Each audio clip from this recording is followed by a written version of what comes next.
Good morning. Yost Allard here with Inspired and the next episode of the featured program partner interview series. This morning, we have Marissa Jablonski from the Freshwater Collaborative, and she will tell you all about what that is, what their intentions and their goals are, and the programs that they have that you might be interested in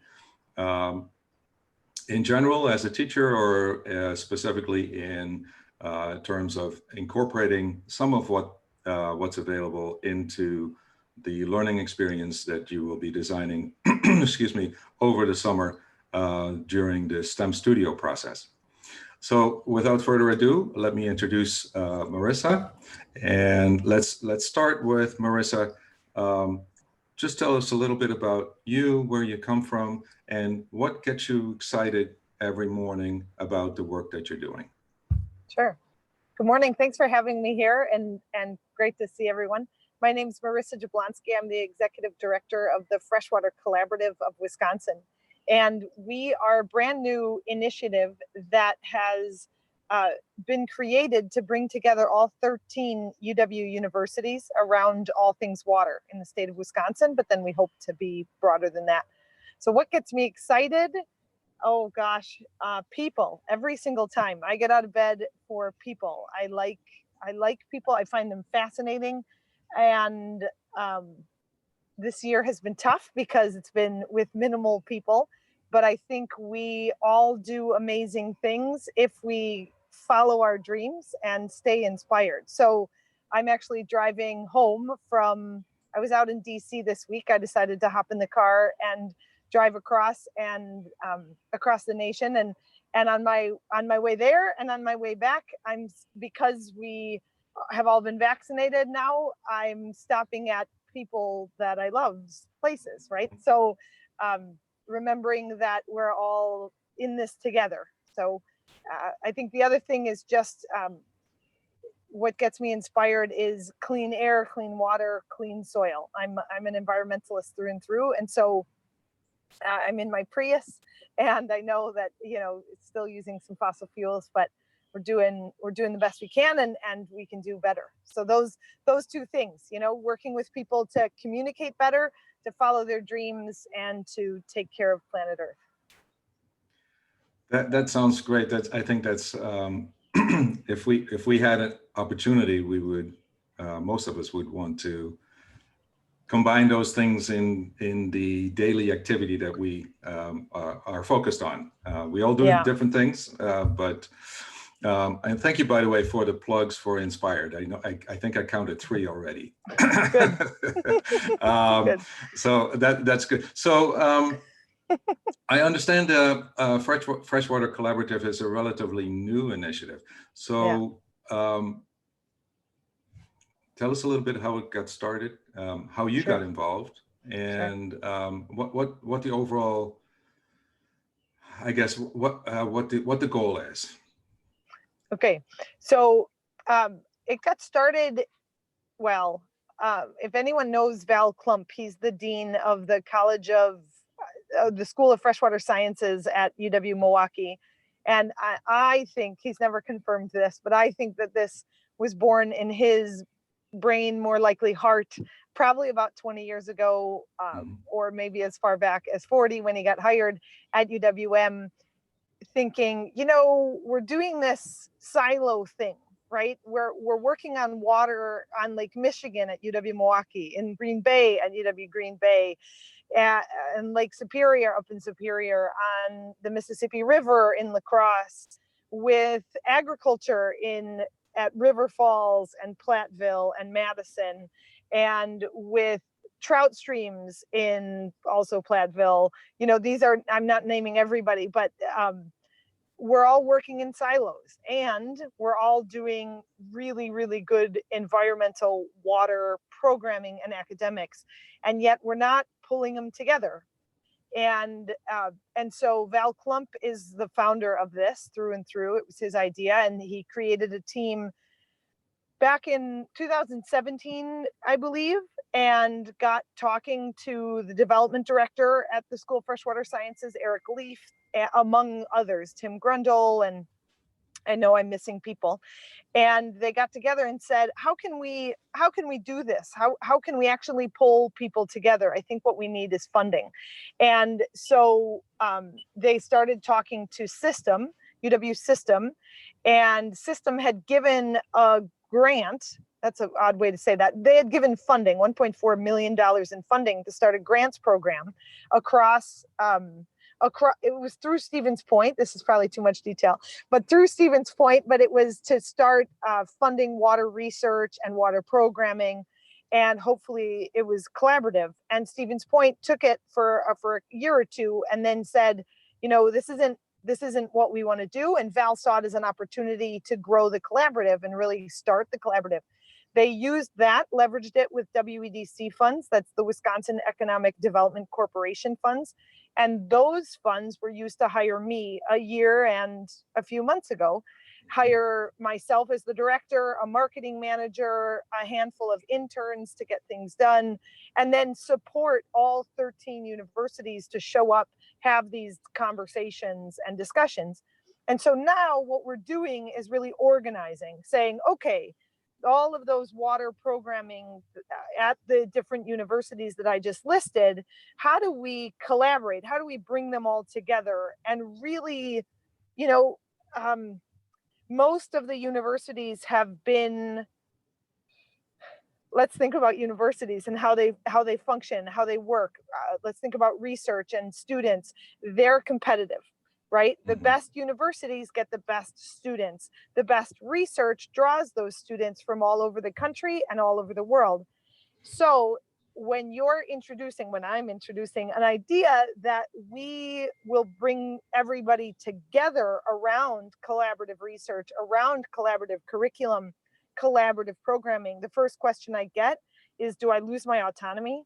Do you own what I just created? I'm not sure I'm okay with that, right? And then a fascinating thing is my discussions with UW System are, okay, System, it's in your title. Let's bring everybody together. What is the model that we use? Where are the MOUs, the memorandums of understanding? Where are these financial models? How do we share tuition, share credit, student hours, those kind of things? And they say, actually, our job is to keep the 13 autonomous.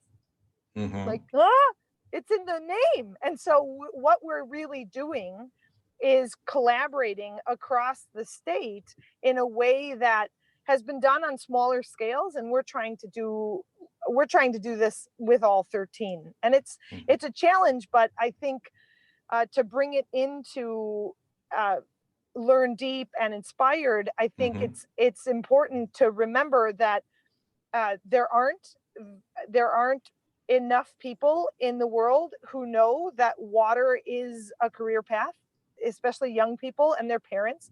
There aren't diverse populations of people who know that water is a career path.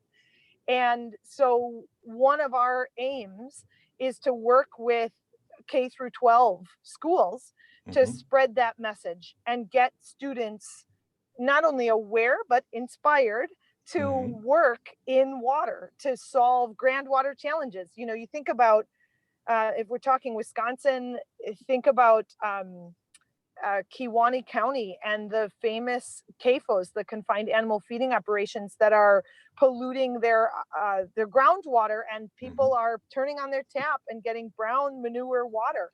That's a grand water challenge. That's an agricultural issue that could be solved soon. PFAS, forever chemicals that are now found in our bodies, much like microplastics. These are two more emerging contaminants that are nightmares for people. And at the university level, we do research to tackle those challenges. But at the K through 12 level, that's where we get students to think about them, to do hands-on programming, and then say, hey, that's what I want to study that in college. I want to change the world. That's that's why I'm excited about Learn Deep, Inspired. We can certainly tell. Yeah. Yes. You mentioned a number of environmental issues Sure. related to water.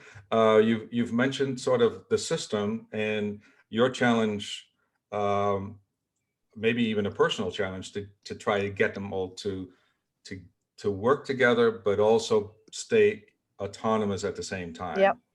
time. And that's almost what we're trying to do in terms of, it's not just learn deep, but it's the partners that have their own thing going on, their own Sure. offerings, their own expertise, but they come together for the benefit of the teachers to learn from them and to incorporate the ideas and maybe even the services into what they can do in the classroom. Sure. So it sounds and feels very similar at a different scale, obviously. Sure. Can we talk, sort of move into, you mentioned this is what at the K-12 level people should know about us that we're doing. Can we go into more detail about sort of how does what you do become accessible and usable by individual teachers or teachers working together in a student project to offer a student project?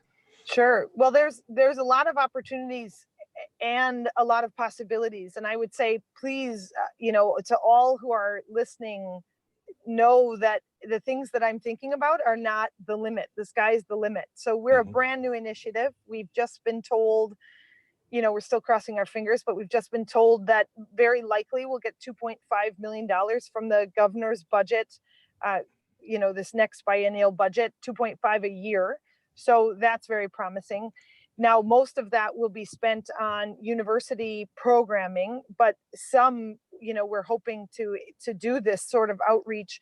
But to be honest, I find it almost more beneficial to work with Learn Deep and other groups that are doing this outreach, because we're not experts in K through 12 education, and we're not experts in K through 12 outreach. And so really using what programs are already doing that is something that I look forward to. Now, when it comes to what kind of programs teachers and students can get involved in, when you think about a university setting, you can think about various things. So one really obvious one is research.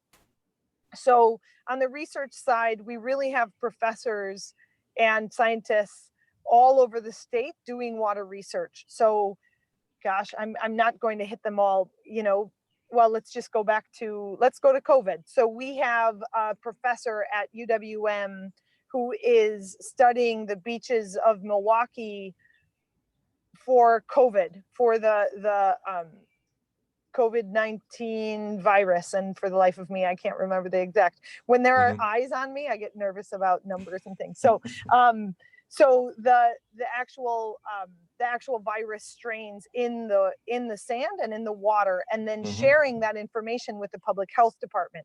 So if that is something that a middle school group or a high school group was interested in, or even a grade school group to some extent, how do we set something up so that the teachers in the school system can run their classroom and then collaborate with that research project in some way, shape, or form? That could definitely be set up, depending on the project, depending on the researcher, depending on what's going on. And then the levels of understanding, I expect Learn Deep and the prospective teachers, the respective teachers, they would know more about that than I would.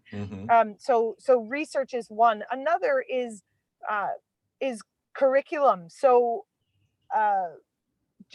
let's see. So if there are any questions, if teachers have any questions about what students will be studying when they get to college, if it's a UW system college, that kind of information is really easy for us to talk about and to explain.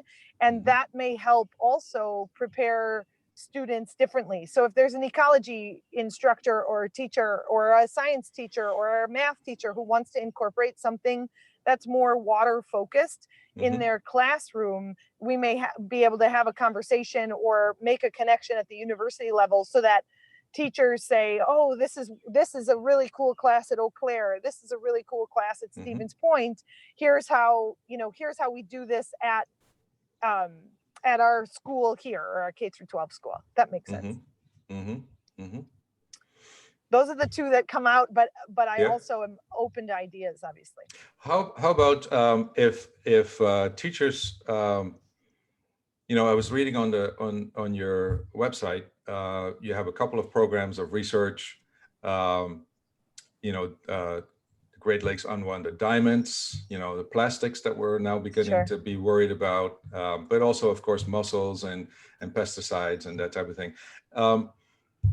So those are things that are underway, and presumably Yeah. university students are involved with studying Yeah. that as their course of study. What about the opportunity of teachers working with their students and presenting, we think this could be a really interesting area to study. Sure. How would that be possible for teachers to sort of bring that initiative and then work with you to or people that you work with to actually see where that can go and develop that into something? I think that's a great idea. I think we have to be, I have to warn all Mm-hmm. listeners. So when we think about the stakeholders that are part of the Freshwater Collaborative, Yeah. academics are one of them. And so I always list the stakeholders as industry partners. Mm-hmm. So those are companies, usually corporations, but they can be small or large, nonprofit organizations, policymakers, academics, students, prospective students and their parents, and then I add a sixth, that is the broader community, and that's Mm-hmm. gigantic. That's Native American tribal communities, that's Black Right. communities, LGBTQ plus communities, and all people, right? So that's massive. But when it comes to explaining these stakeholders, I really emphasize that each one speaks a different language. And I Yeah. don't mean, I don't mean English. I mean, they have different priorities and deliverables. And so and I mean no disrespect to academics, but when, and this is the background I come from, right? Mm-hmm. So I say this with love in my heart, but academics are often, they're very, very creative people, but they are competitive, and they get funding for being complex, right? Mm-hmm. For thinking of ideas that are complex. That's when National Science Foundation will give them funding. So Mm-hmm. oftentimes, unfortunately, it's not always the idea that they want or that they are welcome to. Not to say that's across the board, but what I would imagine what they lack are things like, if they're a physical science, often they lack the social science side. If they're social science, I don't have that. My background is in physical science, not social science. So I'm not a social science expert, but maybe they lack that physical science side. I'm not sure if that goes back and forth. And so as a teacher, can you offer something to this research Mm-hmm. that the National Science Foundation wants to fund? Right? Mm-hmm. Is there a diversity piece? Is there a social science piece? Is there a communications piece? A lot of times, well, here's a great example. So when I was doing microplastics work, I worked with the U.S. Embassy of Thailand in 2018 to help 65 hotels reduce their single-use plastic in Phuket, Thailand. Mm-hmm. And, we were successful, but the vast majority of my time was spent dealing with and communicating with and educating people about human behavior. Mm-hmm. It wasn't about the science. I showed up on Phuket, on the island, and I got told, just compile the data, because once everyone knows, then we'll stop using plastic. And Mm-hmm. that's my friend Sumi, and she runs the Phuket Hotels Association, and I'm crazy about her. And I looked at her and I smiled. I said, everyone knows that we use 1 million plastic bags every minute of every day and every night, and yet we still use plastic bags. I'm Mm-hmm. afraid it's not the data, it's the people. We need to tell stories, and we need to connect plastic usage to each and every one of us before we can understand in our hearts Mm-hmm. that it's us. I am traffic, right? Has Mm-hmm. everybody heard that? Like, traffic isn't bad. You are traffic, right? So Mm-hmm. it's this idea. So if and maybe I'm wrong, but when I think about teachers and K through 12, my mom taught high school English for 37 years, and my sister taught middle school and grade school bilingual in MPS for like 17 years. And they both had this way of bringing the whole picture into a classroom. And when I think about academia at the university level, that is missing what Mm-hmm. I see it, right? And it comes down to these silos. So we, you know, I have a PhD in environmental engineering, and it's siloed, right? I know a lot about Mm-hmm. photophantom oxidation, but Mm-hmm. I don't know a whole lot about much more. So when I think about K through 12 education, it's looking at that whole picture. It's looking Right. at the whole system to grab the students' imagination and say, all right, you're involved in this. What can you do, and what creative piece can you bring? Mm-hmm. Mm-hmm. I hope Yeah, that makes sense. yeah, it makes a lot of sense. Yeah, I got to think about that. Um, Let me ask Pete if that spurred a question for Oh, him. no, but I think that's a great approach, because you think about, how do I get kids engaged in looking at a microplastic or whatever, and you can start with a problem, but I think the much more interesting question is, how would you tell the story, right? Because that first requires the students to actually understand the problem and then put it in language that's meaningful to them. Right. And I think you have all of the same learning opportunities, but the goal is, how do you communicate something effectively to that broader audience? And I think of, the NSF funding that wants this community outreach component, what an interesting way to sort of combine those two, is we do the outreach and we generate more outreach Right. at the same time. And I think Yes. that's a wonderful opportunity. Particularly, when you talk about sort of the research that's going on, that how would you tell the story can be something that can hit any one of the research subjects that you've got folks working on. I think Right. that becomes a really interesting opportunity. Yeah. And what's interesting is I like that because now translate that to COVID on the beaches, right? Yeah. Translate that to agricultural contamination in groundwater. And there are, it's not that complicated. Oh, I shouldn't say that so flippantly. It is complicated to clean up CAFO wastewater, but it's not that complicated. We have the technology, and yet the communities, there is complexity behind the scenes that prevents the communities from implementing it. And Yeah. what is that complexity, right?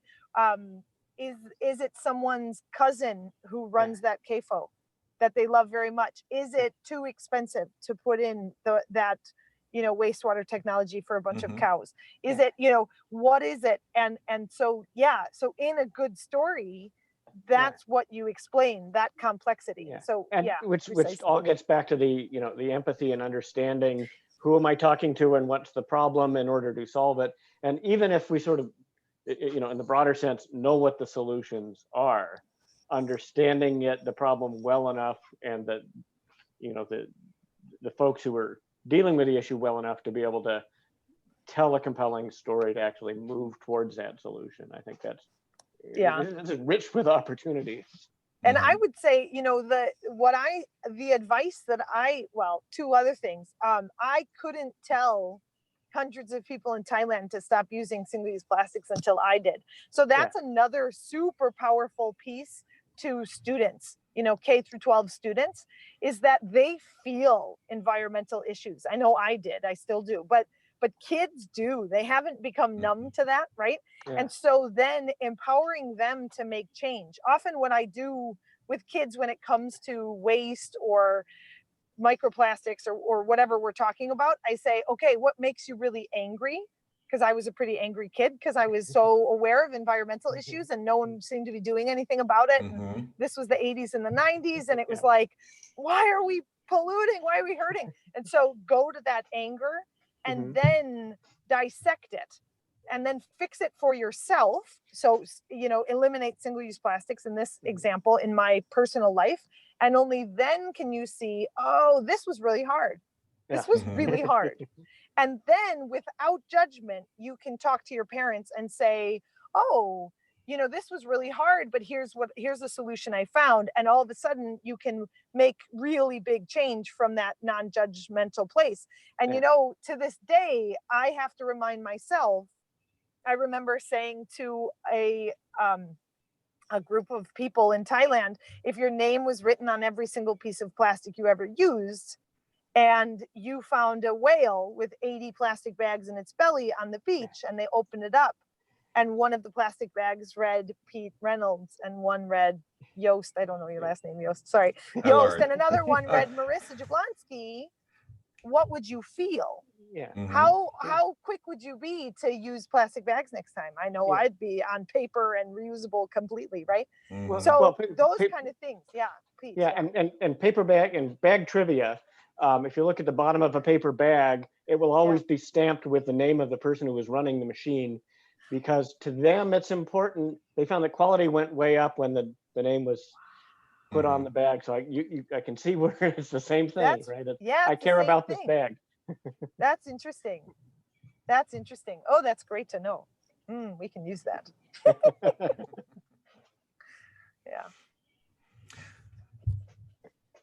I imagine that following that line,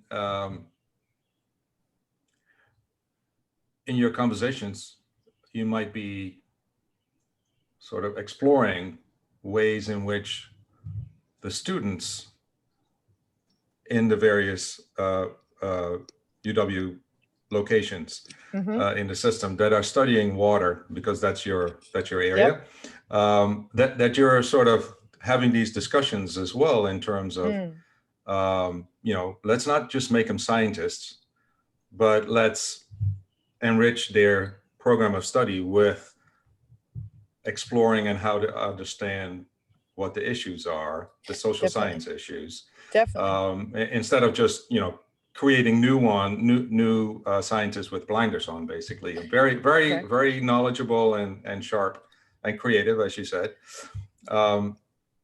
So not every middle school kid is going to be, a water person, whether it's a scientist or somebody working at MMSD or wherever.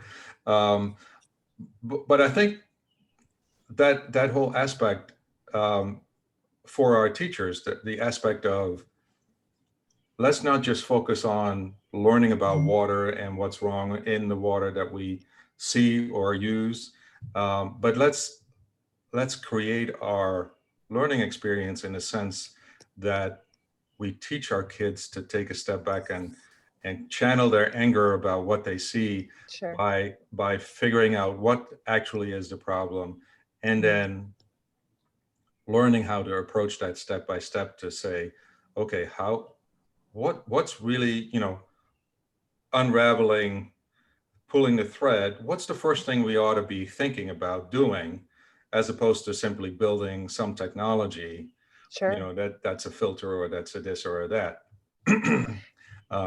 Go ahead. That's a great point, Yost. And I think something to keep in mind is the Freshwater Collaborative aims to be truly interdisciplinary for that exact reason.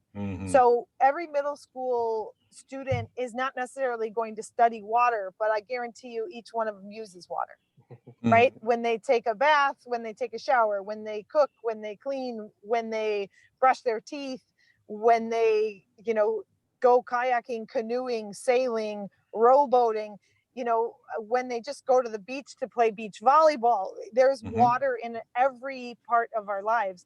Not only that, but it's been proven that it calms us down too. So, many of them probably, as they go about their lives, if they need a weekend to clear their mind, they may go to a body of water and walk around it just to relax, watch the waves come on shore, and you really start to calm down and think, that wave isn't doing work. It's just moving seamlessly through life, right? It gives this calming idea. So we at the Freshwater Collaborative would love the future of water to be interdisciplinary as well. So of course we need water engineers and wastewater technicians to handle, to give us clean drinking water and clean up our toilet water before it goes into the environment. But we also need journalists who understand water. We need politicians who understand water and the environment. We need everybody. I always say that if I could give myself, so I do this to my sister's kids all the time, I give them this advice, but if I could have gotten this advice, it's study what you love, because everyone needs everybody, right? So I liked math, and I loved reading a math textbook in high school. And yet I went into environmental science because I wanted to save the world. And that's fine. My path is my path, and I'm happy with it. But if I could redo it, I imagine, what if I had gone into statistics? Sierra Club needs a statistician, or more than one, right? All of the environmental groups need a statistician to talk about the impact of the actions that we take on a daily basis. Right. And so making sure that students know every perspective and every idea is actually, that's what makes the world go round. It's not, we're not going to save the environment with environmental groups. We know that Greenpeace does a lot, but not everything. We also need industries on board. We need nonprofits. We need policymakers. We need the broader community. We need academics. They all, from their perspectives, need to come together and say, oh, we're going to work on this. And, let's market the heck out of this. Like, think about an environmental issue without good marketing. Think about, what they say, breast cancer awareness, what they spend on marketing ups their donations, which ups the allowance that goes to the scientists to study and prevent breast cancer in the future. That wouldn't happen without great marketing. So this, to me, is a natural, it's like a duh moment, because we need interdisciplinary learning, and it all comes back to being inspired. So if a kid isn't inspired to follow their dreams, then what the heck? Then we'll have a lot of, no offense to accountants out there, but we'll have a lot of accountants and a lot of the shoulds, right? Oh, you should become a doctor. You should be an engineer. You should be an accountant. No, you should follow your dream and work with or for or create companies that are, fulfilling your heart's desires. Yeah, and in a broader sense, there's nothing wrong with an accountant, right? as long as the accountant has, the passion for whatever, Greenpeace or Sierra Club, to make sure that they're financially solvent, right? Yes. That they're healthy. There you go. Just being an accountant is okay. Well, then right. I didn't mean to pick on accountants. Correct. No, but just to make the point, as long as you have your passion that drives what you apply your talents and your knowledge to, that's what we want to try to get to. We're not here to create 100,000 water scientists, or correct. That's also not helpful. It's true, because then how do we market it? How do we change policy? How do we do what we have to do? We just sit around and agree with each other. Yes, this wetland needs to be saved. Great. But we need them all. I agree. Right.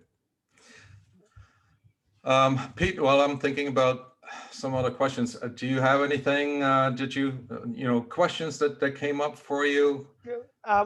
So you've got some big issues that you're working on, and I imagine there's lots of folks doing other interesting research that might spark something with a teacher who might want to have kids tell a story about that.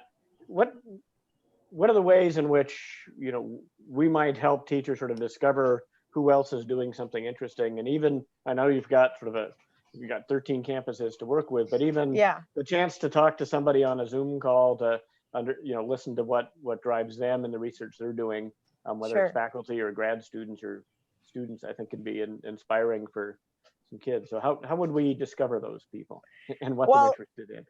Yeah, I think not to give a shameless plug for a newsletter, but everybody, this is my shameless plug.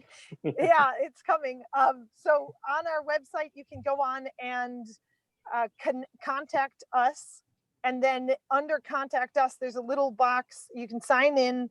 And there's a little box, sign me up for our quarterly newsletter. And so it's quarterly. You won't be bombarded every day from us. It'll just be, 4 times a year. And in that newsletter, we've got a letter from me that'll say, this is what we've been up to. And then we've got in the news. So anyone across the state who's made it in the news in the last quarter should or would be in there saying, what are we up to? I'm trying to think, but Tommy Thompson made it out to UW La Crosse to do some river revitalization recently. And so that'll be in that was in our previous newsletter. And then we've got a research piece, and that would really be the piece you're talking about. So that focuses on any new and exciting research that's going on around the state, and it's always water-based. So that's probably that's one way. Another way is through our website. We have a lot of those pieces listed under our research tab. So you're welcome to check that out. And then there's two more things that I when I think about K through 12 education and what children should know, one is the 10 grand water challenges. And I'm trying to think if that's on our website, but I can email that to Pete and Yost so that you have those and how we define them. But that's really, that includes everything from climate change, groundwater, wastewater technologies, agricultural management issues, emerging contaminants, all sorts of issues that we're really dealing with in Wisconsin on a daily basis as it pertains to water.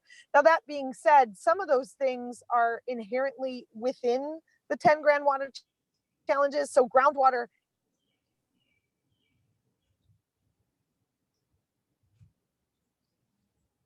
We lost your audio.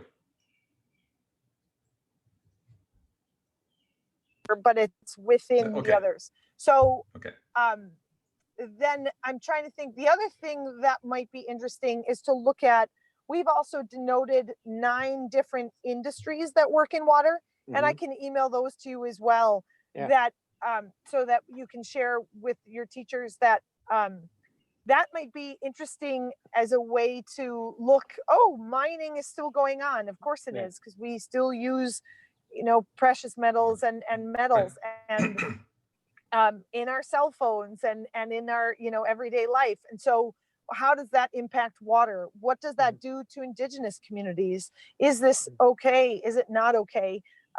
What else?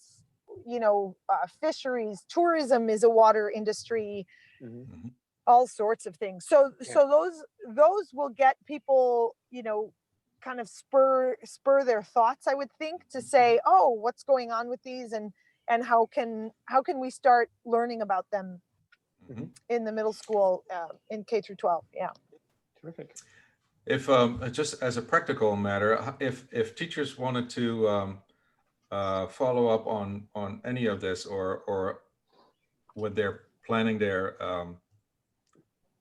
using their learning experience, the projects for the students in the fall, how would they connect into your collaborative, and into the folks that are participating that you have access to? Do you have somebody in your office that they can work with to find the right person, or how would that work practically? Right now, it's an email to me. We're still small, and so it's an email to me saying, hi, this is what we're looking to do. This is who we're looking to connect with. Whether that's a human being, if you know the person, you're welcome to reach out to them directly. If you don't know the person, or they don't respond to you because who knows why? Because they're There's multiple scientists and they're reasons. busy Because they're with scientists and they're not. Yeah, it's true. Then what can happen is I can help. So I can send an email to all 13 universities to say someone's looking to do. I just sent an email like this recently. Somebody from UW Oshkosh is doing wild rice research and wanted to know who else is doing wild rice research around system. So I sent one email, and within 3 hours, we found out, 2 more university professors across system are working on wild rice. Now all 3 are connected. Great. What we also hope to do is to have something like Freshwater Tuesdays, like a lunch and learn. But I don't want to promise it because it hasn't happened yet, but this kind of thing to get those professors to get together and talk. And I wonder if in the future that could also be open to the broader community, so that these kind of things, these kind of connections can be made. But right now it still hasn't been made. So right now it's an email to me saying, hey, this person hasn't answered my email. Can you give them a nudge? Or I don't know who to talk to, and this is what I want to know. Then I send one email. Either way, I just send an email. That's easy. That's easy for me, and I'm happy to do it. Perfect. Yeah, great question. Pete, anything? We're No, about 45 minutes in. I think there's some really inspiring ideas in here, so I'm excited to see where Cool stuff can lead. That's great.